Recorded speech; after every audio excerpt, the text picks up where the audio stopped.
الحمدللہ والصلاة والسلام علی رسول اللہ۔ بھائی کا سوال ہے، کیا دوران وضو نبی علیہ السلام سے کوئی دعا پڑھنا ثابت ہے؟ نبی علیہ السلام سے دوران وضو کوئی دعا ثابت نہیں، نہ تو وضو کے اعضاء دھوتے وقت اور نہ ہی مسح کرتے وقت۔ اس کے متعلق جتنی بھی دعائیں بیان کی جاتی ہیں وہ ساری اپنی طرف سے ایجاد کردہ اور بدعت ہیں، ان کی کوئی دلیل نہیں ملتی۔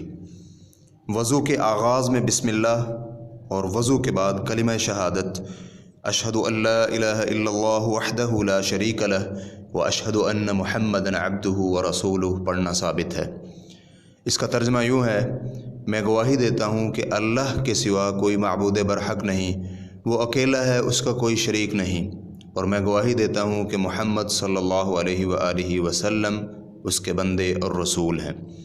اور اس کے بعد نبی علیہ السلام سے یہ دعا ثابت ہے، اللہم اجعلنی من التوابین واجعلنی من المتطہرین، اے اللہ مجھے توبہ کرنے والوں اور پاک صاف رہنے والوں میں شامل فرما۔ اسلام QA ریکارڈنگز، فتویٰ نمبر 1180، مؤسسۃ الشیخ صالح المنجد، المملکۃ العربیۃ السعودیہ۔